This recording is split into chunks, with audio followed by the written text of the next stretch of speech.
Do you want your subject to stand out with a glowing neon edge? In this tutorial, I'll show you how to add a neon outline effect in CapCut Mobile by just using its built-in video effects. Let's now get started. First, open CapCut Mobile and tap New Project. Select the video you want to edit, then tap Add to import it into the editing timeline. From the bottom toolbar, tap Effects, then select Video Effects. Browse through the available effect categories. Also, you can use the search bar to search for neon outline.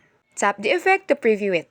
You will see a bright glowing outline appear around the edges of your subject. You can also make adjustments by just tapping the Adjust button and slide the slider all you want.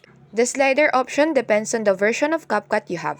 Once you're satisfied with the preview, tap the check mark to apply the effect. Drag the left or right edge of the layer to adjust how long the neon outline effect stays on screen. Now, play your video to preview the final result.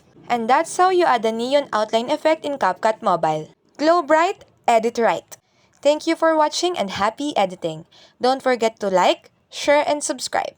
God bless.